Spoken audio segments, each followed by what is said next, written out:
Pemirsa, Presiden Joko Widodo memimpin sidang Kabinet Paripurna di ruang sidang Kabinet Paripurna Istana Garuda IKN pada Jumat pagi. Sidang ini merupakan sidang Kabinet terakhir yang dipimpin Jokowi. Dalam arahannya, Jokowi menyampaikan 3 hal penting.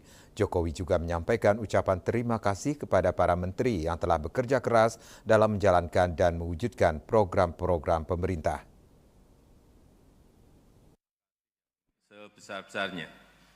Presiden Joko Widodo memimpin sidang Kabinet Paripurna terakhir di ruang sidang Istana Garuda, Ibu Kota Nusantara IKN pada Jumat 13 September 2023. Sidang Kabinet tersebut dihadiri hampir semua menteri dan kepala lembaga. Dalam arahannya, Jokowi menyampaikan terima kasih dan apresiasi kepada para menteri atas kerja keras dan dedikasinya dalam menjalankan pemerintahan dan juga visi misi Presiden dan Wakil Presiden di tengah berbagai tantangan. Dalam kesempatan tersebut, Jokowi juga menyampaikan bahwa tongkat estafet pemerintahan akan segera diserahkan ke pemerintah selanjutnya di bawah kepemimpinan Presiden terpilih Prabowo Subianto. Oleh karena itu, Jokowi menyampaikan beberapa pesan penting, diantaranya meminta semua menteri segera menuntaskan program kerja utama mereka, baik yang berkaitan dengan serapan anggaran, pertanggungjawaban, dan juga kendala lainnya. Yang kedua, Presiden meminta semua pihak harus mendukung penuh program Presiden terpilih dan memastikan transisi pemerintahan berjalan efektif. Dan terakhir, Presiden meminta semua pihak menjaga situasi kondusif karena dibutuhkan untuk melakukan pembangunan. Dan 20 Oktober bulan depan, masa tugas kita semuanya berakhir dan pemerintahan saat ini akan dilanjutkan oleh pemerintah yang baru, pemerintahan berikutnya yang dipimpin oleh Bapak Jenderal TNI Purnawirawan Prabowo Subianto. Terkait hal tersebut, saya ingin menegaskan beberapa hal. Yang pertama, segera tuntaskan di bulan terakhir ini program kerja utama yang sudah dimulai, baik yang berkaitan dengan serapan, yang berkaitan dengan administrasi pertanggungjawaban, serta kendala-kendala yang belum terselesaikan.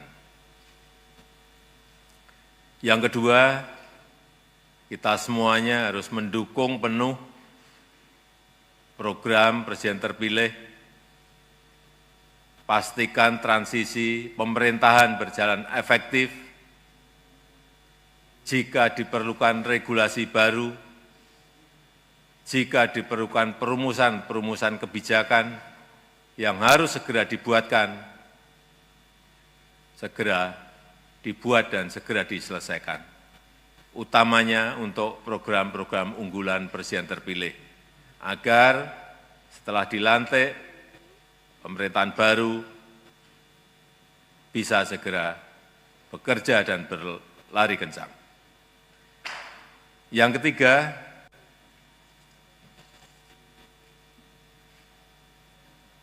menjaga situasi yang kondusif. Kita butuh stabilitas untuk tetap tumbuh. Kita butuh stabilitas untuk melakukan pembangunan, sehingga pastikan jangan sampai ada riak-riak gejolak sampai pemerintahan berikutnya terbentuk. Artinya, kita harus bisa menjaga daya beli masyarakat, jaga inflasi, menjaga pertumbuhan, menjaga keamanan, menjaga ketertiban, dan jangan membuat kebijakan yang ekstrim, terutama yang berkaitan dengan hajat hidup orang banyak, yang berpotensi merugikan masyarakat luas, yang berpotensi menimbulkan gejolak. Terakhir, saya juga ingin memohon maaf kepada Bapak Ibu semuanya jika dalam 10 tahun ini ada hal-hal yang dirasa kurang berkenan dalam berinteraksi dan ada hal yang kurang maksimal.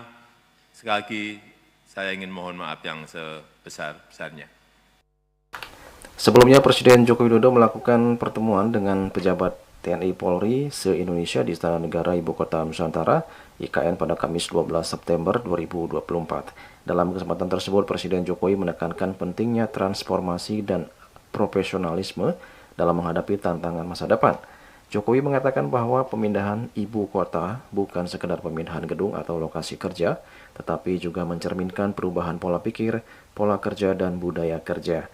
Dalam kesempatan tersebut, Jokowi juga meminta TNI Polri untuk terus meningkatkan profesionalisme, memperbaiki tata kelola, dan mengedepankan manajemen yang efisien.